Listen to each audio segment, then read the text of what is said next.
And we are live. Perfect. Good evening, everybody. Welcome to episode 9 of Toast the Toss. And today we are definitely going to talk IPL because that's the flavor of the season. So, who do we have as panelists today? Let me introduce the new panelists. There is a panelist who looks serious, who has a baritone, but deep down, I'm being told he's sarcastic, he's witty. So, let's welcome Rishabh Mehta as our new panelist. Welcome, Rishabh. And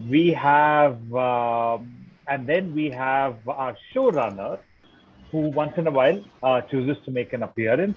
Somebody who's got great skills at connecting with different sets of people, bringing them together, who is also the reason behind putting together the show and the reason why we are all here. So, welcome Oriojit to the panel. Hi, And Suraj. now, hello. And now moving on to our usual panelists, we have the third panelist who I discovered yesterday has a lot of travel stories when he's traveled to the US. Someday we will listen to it, but a well-traveled man with a good opinion, our third panelist, Abhinav Kashyap, and the fourth, So, the man with the smile and the looks, whom we call the smiling assassin. But today, he seems to have a lot on his mind. So the fourth panelist, Tushar, everybody. And do we have the fifth panelist? Oh, yes, we have the man who always is in red, but today he chooses to have a red background and a blue t-shirt. So that's the reason which we'll find out as we go along. Welcome, Tejas. All right, gentlemen, now that we have everybody on board, let's get started. Now, what I wanted to do was look at the points table and kind of talk about all the teams, not from the top, but from the bottom, because we'll have a lot to talk about the teams in the bottom. So at the bottom, as we speak, or when the IPL stops, we have Sunrisers Hyderabad. 7 matches, 6 they have lost, 1 they have won. What do you think is going to change in this edition? I know they have some persons who are not coming, but I'd like to hear what's going to change. Any players to look out for? Yeah, is the usual suspect over the last years. I think he was treated a little unfairly in the first half of the season. David Warner will slot right back in place of Johnny Best, who is not coming in. Will provide a little bit of clarity with respect to Sunrisers Hyderabad, and they wouldn't have to be confused about whether to play Best or Warner and all those confusion. So he'll be Yeah, right there, and he'll be getting a lot of runs in the second half of the season. yeah, I hope so too. I mean, I wish he's taken out all his angst on those Butta Bomma videos, but I hope he puts all that angst into scoring runs. No, but with Bairstow not coming, there's this one more thing that opens up as the avenue is that he was also the wicket keeper. So now Yeah, we have to look at the possible wicket keepers that they have, which probably would bottom line to Ridhiman Saha. And if you're playing Ridhiman Saha, you cannot get him on board as a middle order batsman or a pinch hitter. You would have to get him as an opener or a one down, coming as a one down. So if Ridhiman Saha is opening along with David Warner, that again opens up the avenue of what more, who comes in as a replacement for Bairstow in the team as well for the four, the overseas player quota that's also there. but yeah, who are the new I, signings? There was one match where I remember Vidhuman Saha had there was a ghost in his body. He scored at 150 strike rate or 200 strike rate, one of those IPL matches. But yeah, again, But he the yeah, can odds. do that. He can do that on occasion. But yeah, like Rishabh rightly says, there's no place for him apart from at the top. But I think that's good because I think there's always been that trifecta of confusion for SRH with Bairstow, Warner, and Williamson. They don't have that Yeah. confusion anymore. They have two outstanding batsmen. And in my opinion, this opens up the option for them of playing Jason Holder or Nabi as the other overseas player and all-rounder to give them a little bit Okay. on both sides. So I think Berso not being there is a little bit of a blessing in disguise. they need two people to really deliver for them. Manish Pandey and Bhuvaneshwar Kumar. I think the tournament for them depends on these two people more than Even Natarajan for that matter, right? Even Natarajan for that matter, because that kind of ensures that they have a strong bowling lineup. And let's be honest, right? SRH can, we can always talk about SRH as a strong batting unit, but it was always their bowling that has, won them matches, even the tournament that they won. It was because of their consistent bowling lineup. You have Rashid, that's always there, but you would want Bhuvneshwar, Natarajan, and other bowlers to step up and contribute as well. Yeah. I mean, they seem to have a strong bowling lineup. Okay, quickly before we move to the next team, players to watch out for in SRH, other than Warner and Williamson and the big names. Any new exciting talent you guys would love to see? I would probably say Natarajan, because with Bhuvi slightly coming back into the form that was there, it would be a good add-on to have Natarajan as well, and a communication inside the team channel would also help in that regard. So probably Natarajan would be another key player to watch out if SRH is supposed to do well. We had a very promising under-19 player. I guess it was Priyam Garg, who's part of the SRH. I think he was a good batsman. Let's see if he gets any chances this season, the remainder of the season. Cool. I mean, one player I'm going to look out for is Abdul Samad. I think he's got loads of talent. He's got great ability to hit those sixes. And I know he's shown that maturity in the 2021. So I want to see him. I hope he can deliver the goods. All right, let's move to the next team, KKR. Champions in the past. What's happening? They have won 2 games out of 7. I guess it's the worst team of the IPL this year, and I was actually surprised to find out. I was actually surprised to find out that Sunil Narayan is not there in the playing 11 of the West Indies or the squad selected for the World Cup. So that was something serious. And what I find out, KKR over the years they depend on a few players, but they are unable to give the best. And they have not actually invested in some talented players, Indian batsmen actually. So that is something which KKR should have looked into earlier. But I hope the season gets over early. Yeah, I mean they have a tough game still in their ranks. Yeah, the main problem for me with KKR. Sorry, Abhinav. Yeah, you can go ahead. Yeah. So I was saying it's always nice to have a bong say, it's the worst team in the squad. He's generally very passionately supportive of KKR, and I think on one hand KKR has given too much faith in their top 3, which isn't performing for them.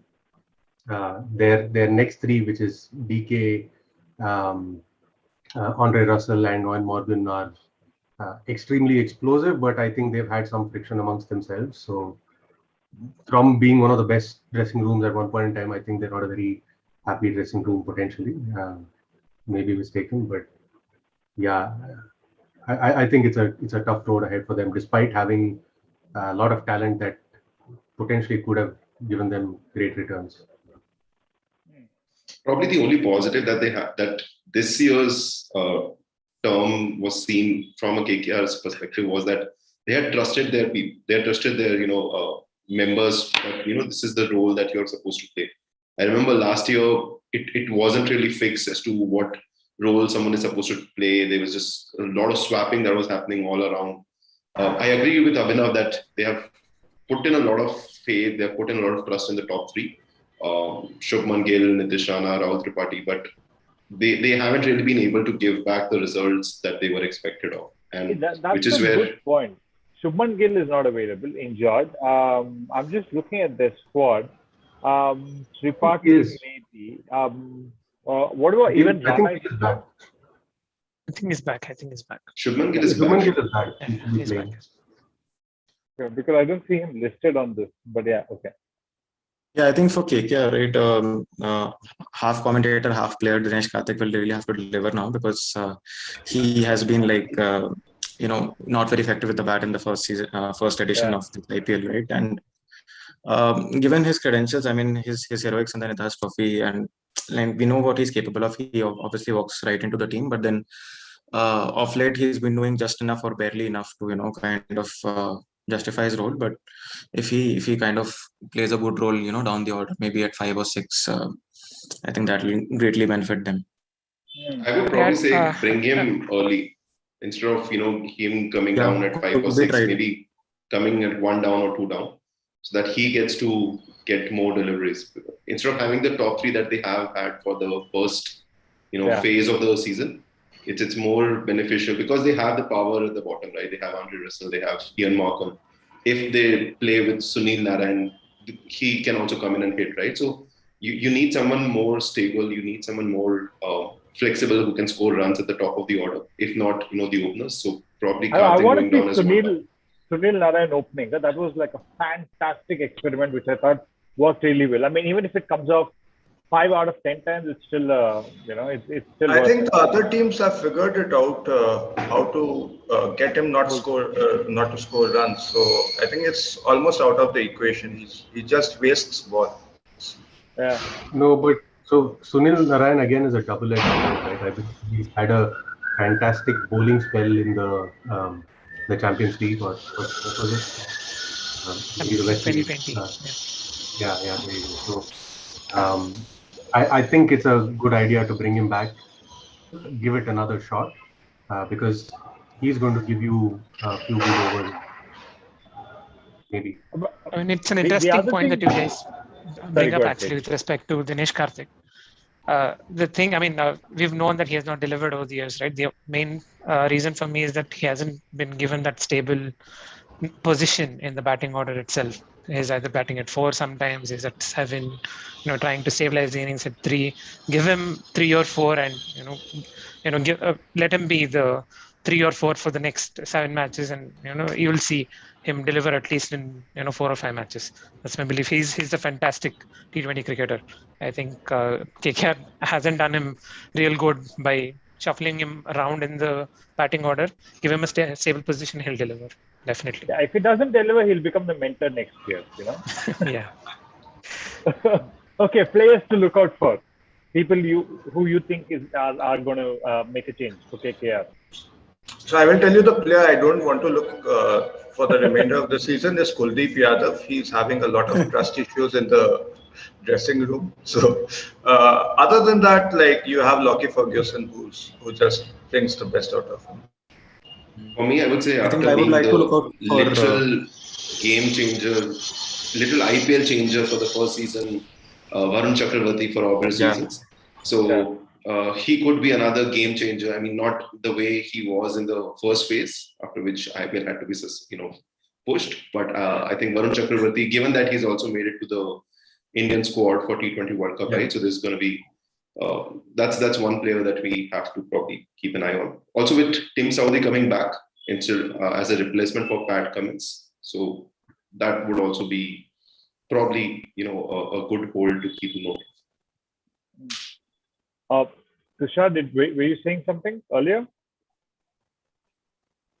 Yeah, even I was mentioning Varun Chakravarti only, right? For the reason that he's going to make it to the team. That's it. Perfect. Cool. I'm looking forward to Prasidh Krishna.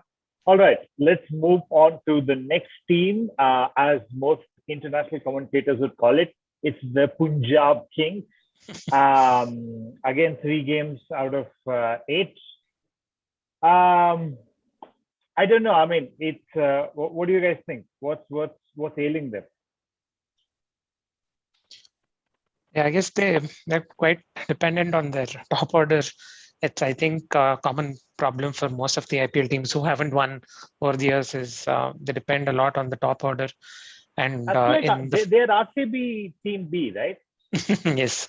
Yeah, I mean, given the players, I'd rather say they're on par with the A team themselves. Yeah. They're like little superstars at the top, right? They have Gale, they have Mayank, and they have Rahul. They are like the best from RCB. So yeah, I think they have to figure out a way to get they're some sort of power. They're literally RCB alumni. I mean, so much Yes. so that's the kind of status that they're living up to. Yeah. But yeah, I mean, rightly mentioned, it's the middle order that's been troubling them, and which is where you for the first phase, right, you had seen a completely different KL Rahul than what he is expected as a T20 batsman. He kind of played as if, as an anchor and not really as an aggressive. And that's been the key differentiator to where Punjab is right now. I think they had some hard luck also, at least in the last edition of the IPL, right? I mean, there was one match I think Mayank scored 100 and they were not able to chase down a target. Yeah. Then Tewatia happened in one match. So, I mean, they do have potential, right? I mean, with all the big names and bowlers like Shami and Jordan also, like, and even the spin department with Bishnoi and others, right? And Arshdeep Singh is also a very promising up and comer, right? In the fast bowling department. So, I mean, they do have good names and potential. I mean, I think looking forward to like one of the teams in the bottom half that that can actually turn the table upside down. Yeah. Plus, I mean, they have Aiden Markram as one of the replacement players. Just looking at it, and so and they have Adil Rashid. So. Yeah, I don't think the replacements are what are going to make a big difference for them. I think I actually quite enjoy KL Rahul with the newer way in which he's playing more responsibly. He understands he's carrying the team and he's doing that very well. So it's nice. It's refreshing to see a batsman who's able to play to the situation. Not something we see very often in the IPL. But that said, I think I'm not a big fan of putting Gale at 3, which is what they've been tending to do over the last few times. He just muddles up the running between the wickets. I would rather just ask one of them to take some time off from being an opener. I know both of them are openers, but Gale has to open. Just tell Gale that play 6 overs. At the end of 6 overs, hit wicket and go if you need to. Yeah. But 6 overs, keep swinging that windmill around. And if he does that, I think Punjab can come back. I'm not sure playing Gale as an opener is like that. Swinging windmill, but yeah, okay.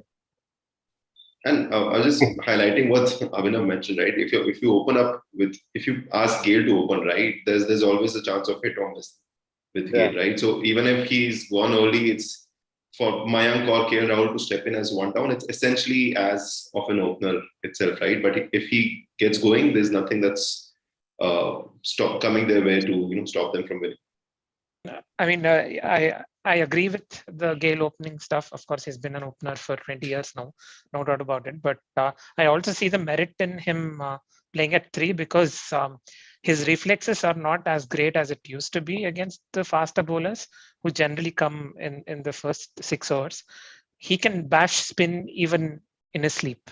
So let's not even bother about that. So I think it makes sense to have him at 3, and when the spinners come after the 6 overs and get a quick 40 out of 20 or something and job done for him. Yes, he's suited as an opener, but I also see a merit in him playing at 3. That's the exact reason why he's playing for 3 for West Indies as well. They have openers like the Spiceman Fletcher and Simmons as openers, right, with Evan Lewis in the mix, and 3 Gale, right? That's probably the reason why he's tending to struggle against genuine pace these days. Yeah. Understandably, he's 42, so I see a merit there. Him playing. Oh man, I didn't realize he was 42, dude. He's giving me new fitness goals in life. Yeah. Okay. Quickly moving on to the next team because I know we've got limited time.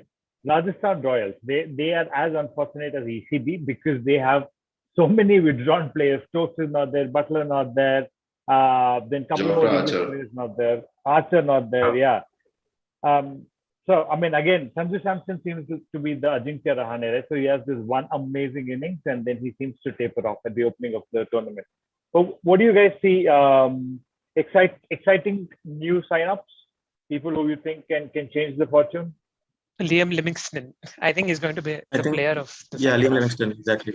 He's just incredible when it comes to bashing spin bowling, and that's where Rajasthan lagged. I think I think he's going to have a phenomenal IPL, the second half of the IPL. I think he's just in the form of his life. Evan Lewis. I would say for the first time ever, Rajasthan has made a decent trade-offs with regards to getting the right players on. I mean, Rajasthan throughout their history has had, its fair share of having the wrong purchases done at the wrong time. They've again and again gone back to Chris Morris and Jaydev Unadkat for some goddamn reason. And David. But for the first time, we have gotten Evan Lewis. We have gotten Ocean Thomas on board. Recently, they got this South African bowler Tabraiz, who's currently ranked as number 1 T20 international bowler. Tabraiz Shamsi. Right? Tabraiz Shamsi. He's the number one. Currently, the number 1 T20 international bowler. I don't want to go by the records or the rankings or anything of that sort, but maybe Butler not coming can be a blessing in disguise, because he's never been that fluent with regards to IPL as such. Over an extensive career, he's an explosive batsman when playing for England or others, but hasn't really gotten going with regards to IPL is what I've noticed. So probably for the first time, getting Evan Lewis, getting Liam Livingstone, getting Ocean Thomas, it has given Rajasthan some impetus, is what I feel. They've gotten the right purchases, is what I feel. By the way, Rajasthan was also ex-RCB. So there's this whole curse, right? Everybody who leaves RCB ends up becoming really good.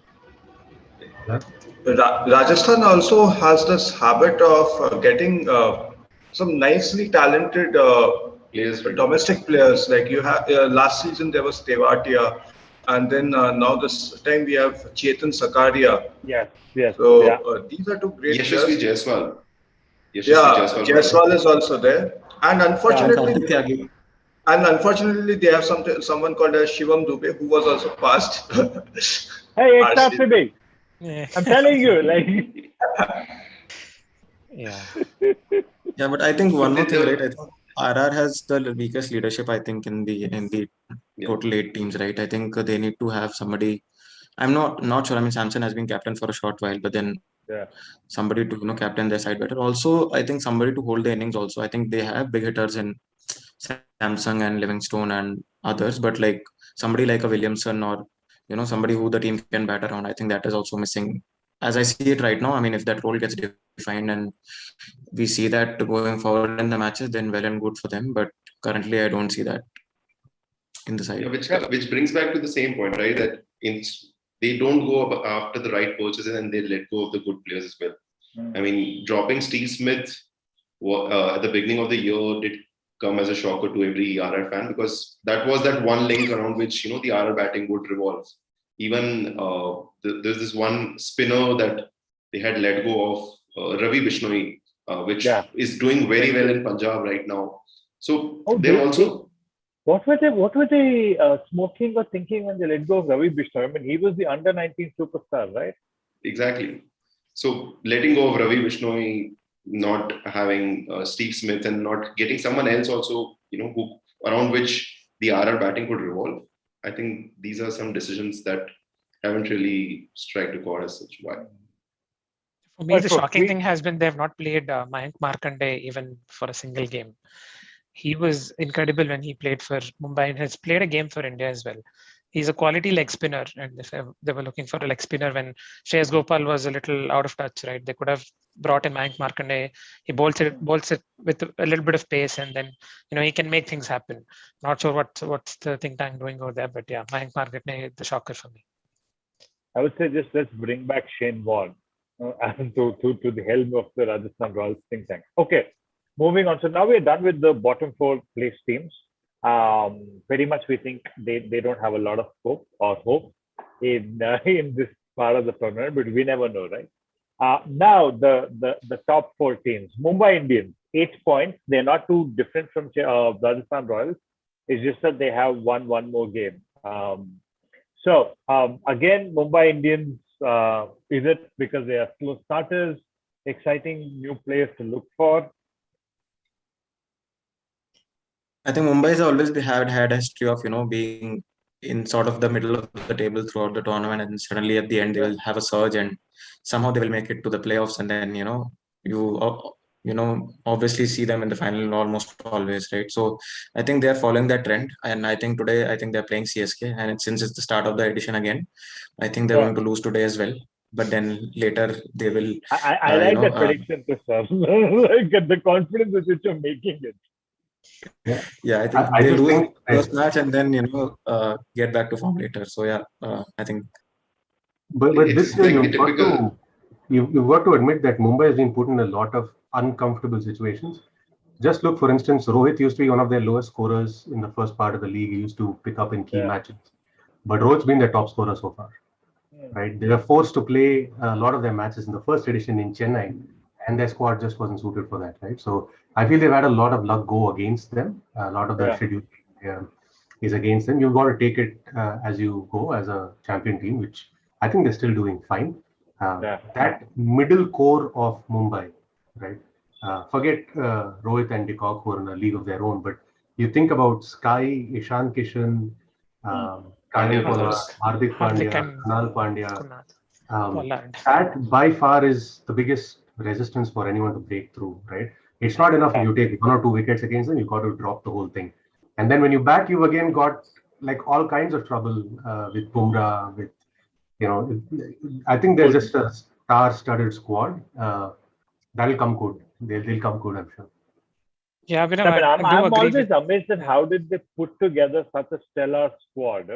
Like every year when you look at them, you're like, it's very difficult to beat them on paper. I mean, beat them in field is a different matter, but just beat them on paper itself is like a daunting thing. And that's exactly what Abhinav mentioned, right? It's never too late or too much for Mumbai. I remember the last match that they played against Chennai. Almost everyone had given up on Mumbai, and Kieran Corner played a blinder, and all of a sudden we saw Mumbai winning out of nowhere. And that's been the streak with the kind of batting power that they have. With 7, 8, 9, everyone can come and play a blinder. So it's never you cannot really put Mumbai out of equation or Mumbai out of any game whatsoever. We should give credit to their scouting team as well. They discovered Bumrah, they discovered the Pandya brothers as well. And they're superstars. They're superstars of Indian cricket these days. Just the scouting team with John Wright, in the mix, right? It's just incredible the job that they've done to pick out Bumrah from a local ground, right? And getting him to the trials. It's just a masterstroke, if you ask me. And just kudos to them. They're just probably the best T20 team in the world. And I don't think there'll be until next mega auction. Until next year's mega auction. Yes, of course. Yeah. They might get better there. You never know. You never know. Yeah. They've okay. Now let's move on to a team which is very close to some of our hearts. Good to see them. And very far from the trophy. Don't. No, you can't say that. You can't say that. Not on this show. Okay, RCB folks. Let's just let the cat out of the bag. So Royal Challengers Bangalore, 5 out of 7 matches. Not much can go wrong from here. At least they need to get another 4 matches.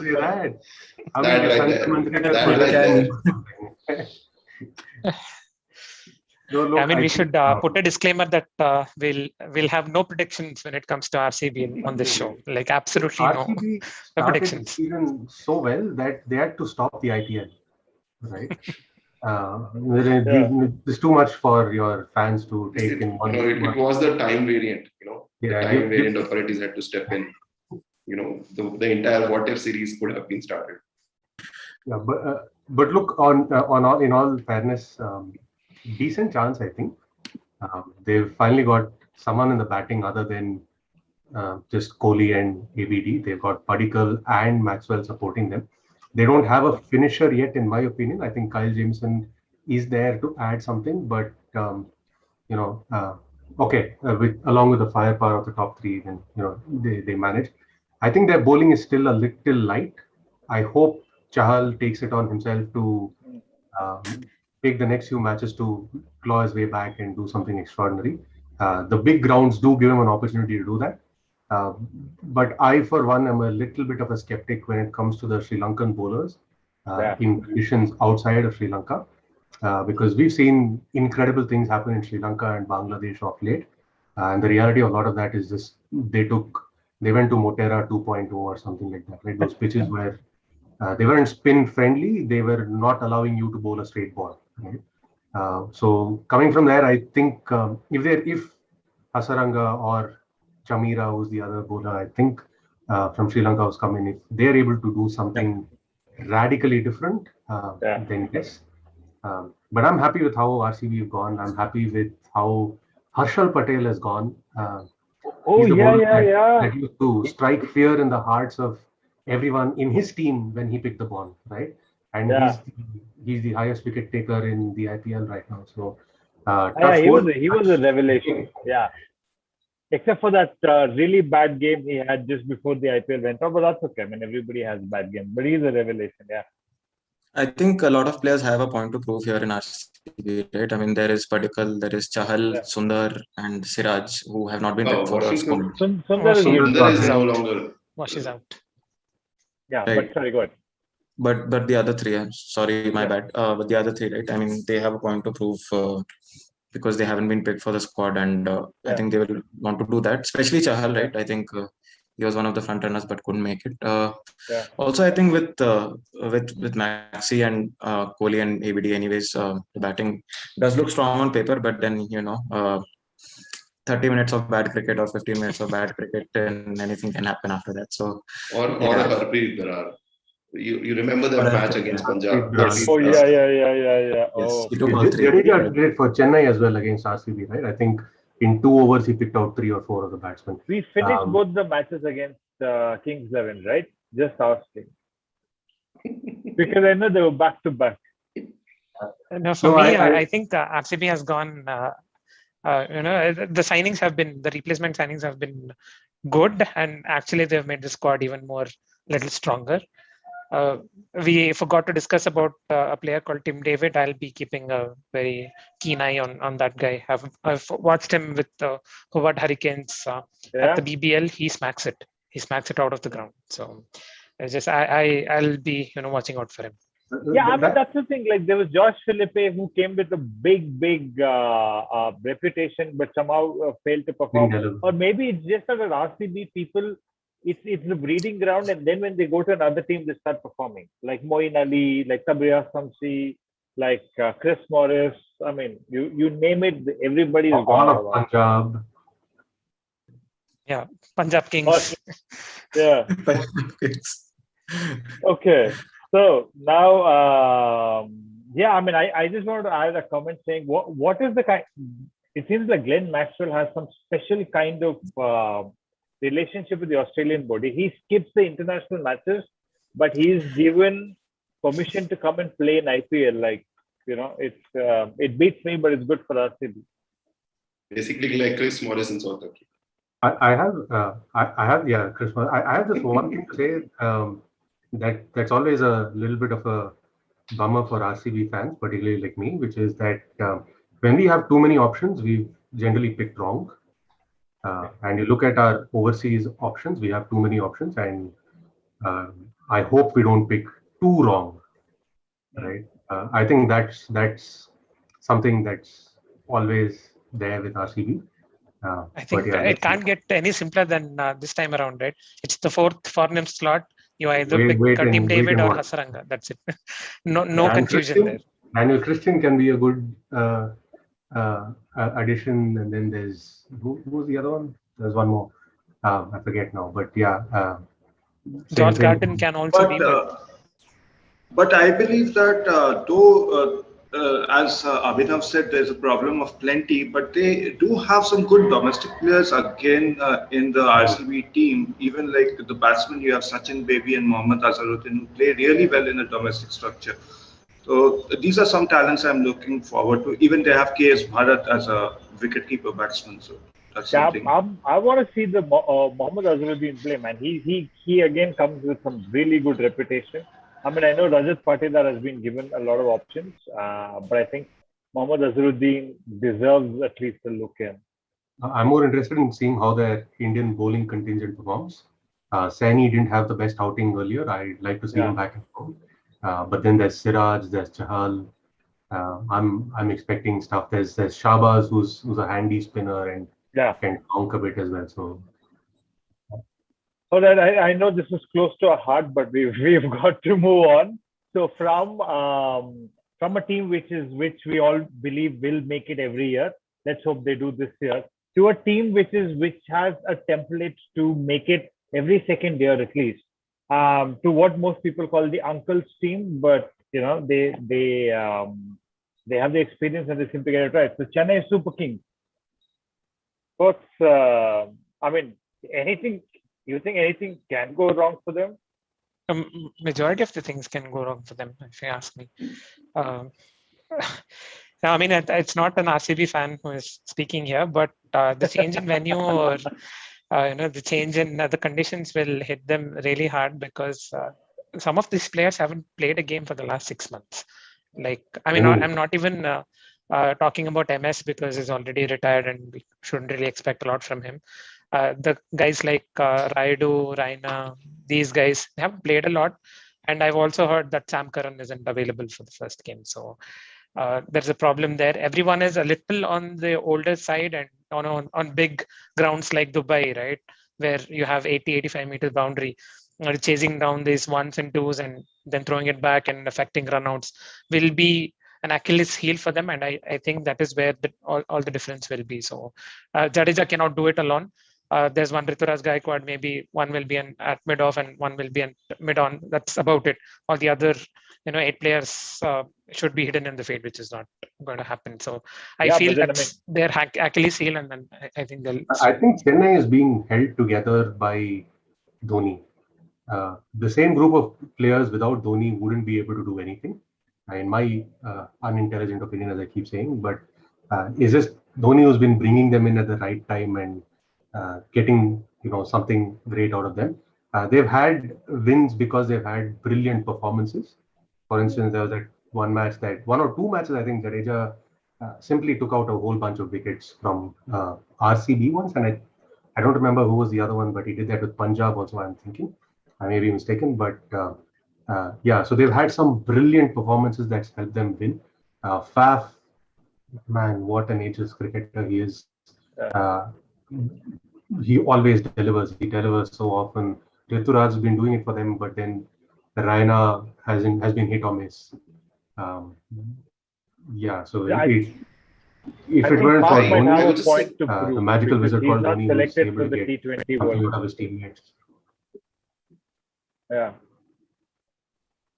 I feel playing in UAE might just give the impetus for CSK because, it could be a controversial statement, but I've seen how Dhoni has stick and led his team on low scoring grounds, on grounds which hasn't really, given been like the Wankhede or, any other stadium as such, which is like a high scoring ground.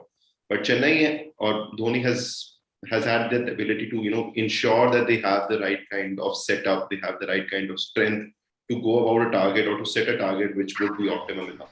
That's the thing, right? This time, CSK don't have real quality spinners. They have Moeen Ali, they have Imran Tahir. Imran might get into the 11 or not.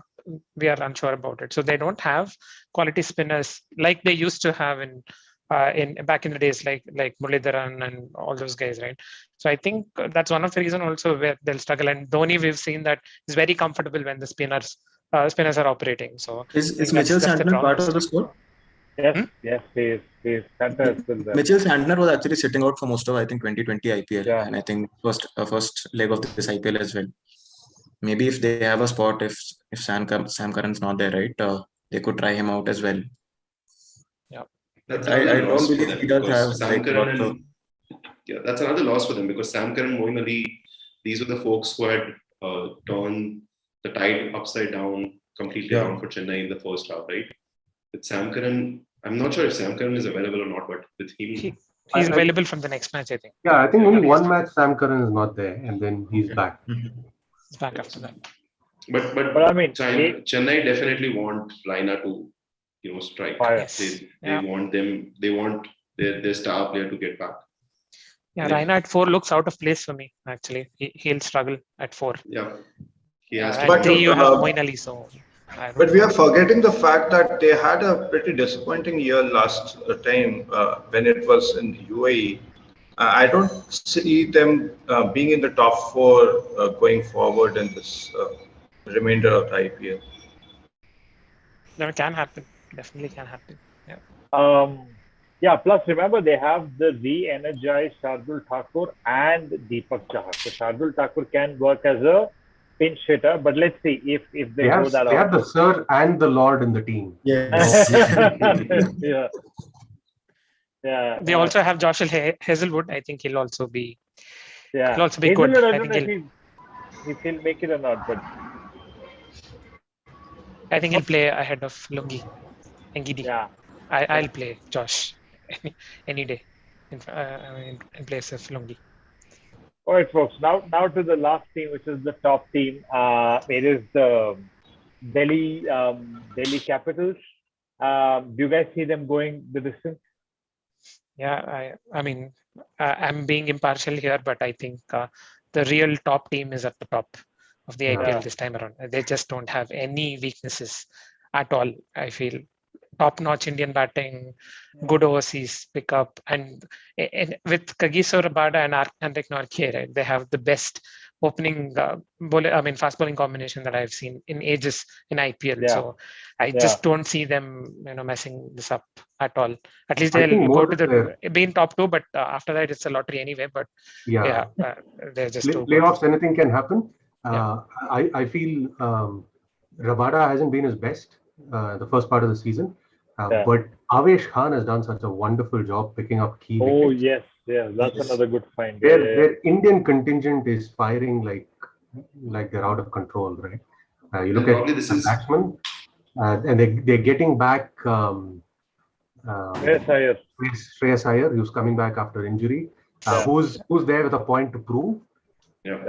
So I think they become even stronger than they were before because of. I think Delhi is the only team where they have the option of too many from Indian contingent, right? Like we speak of other teams where they have too many to pick and only 4 to pick from overseas contingent. But Delhi has been really smart with their auction, with their scouting of and getting the right people, right team members, and they just have the best of the best team for this. Which begs the question: how will they perform when they're out of India? I don't think they're going to go down per se. I definitely see them as.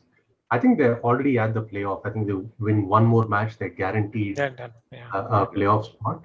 So even if playing outside India doesn't suit them too much, I still think they're going to make it. But I don't see why playing in the UAE wouldn't suit them. So just one other thing, another person with a point to prove, Shikhar Dhawan. Yes. He's been sensational in the first part of the IPL. Linchpin of India in Sri Lanka in tough conditions, and so he's going to unleash if he's got to. Yeah. So we're almost. I know this show has been longer than a usual 30-minute show, but before we close, I just want to get one prediction from each one of you. Who do you think would be the winner of this year's IPL? One team. I know it's difficult, but make a choice. I've got to go with RCB. I know, not the most scientific pick, but if you ask me which team I want winning, I'm going to say RCB. Even on RCB's worst year, I'd still say RCB. So that's my answer. Good. I have another eternal optimist in you who will always say RCB because it's from the heart. Okay, thank you, Abhinav. Rishabh. If it were from my heart, I would have wanted Rajasthan Royals, but that's not going to happen anytime soon. So I see Delhi making it to the top. They're winning the IPL 2021. Yeah. Okay. RCB, Delhi, Tushar. Yeah, I am rooting for RCB. Nice. All right, Arijit. I would go with Delhi, but I normally don't support the top teams, so I will go with someone like I think Mumbai Indians has a good chance. I don't like to support the champion teams, but unfortunately, So then it Mumbai makes is sense for you to stick to Delhi. Mumbai have been champions for I don't know. I mean, now I think they should just be bored. It doesn't bring them any joy anymore. That's what yeah. I think. I think Delhi has a good chance to win, but that's a little difficult after listening to this whole podcast. Okay, so we'll stick. So 3 RCB, 2 Delhi. Stages now you have the decisive. No, when it comes to I, predicting the IPL, the analytical brain just switches off. I mean, the brain switches off, just the heart, it turns on. It's just RCB. Yeah. I mean, you cannot get any other name from me. It has to be I, RCB all the time. It's you like know, brain off. I particularly like how Suraj converted Oreos Mumbai to RCB. I don't think Arijit actually mentioned R, C, or B, but No, I like I what you're doing. converted him to I like Delhi what Capitals. Oh, okay. You converted Delhi. Okay. I thought you were saying us. All right. Okay. So RCB, I counted myself. So that's how me, you, Oh, and Tushar. So we've decided it then. yeah, so Yes. we have 4 RCB, 2 Delhi Capitals. I hope at least these two teams make it to the finals, but that's a long way away. We will be back next week. We will discuss how the games went through this week. There'll be a lot more things to chat. But thank you again, everybody, for taking time out for to come on, be the panel, give your thoughts, and thank you for everybody who is watching. See you again next week. Have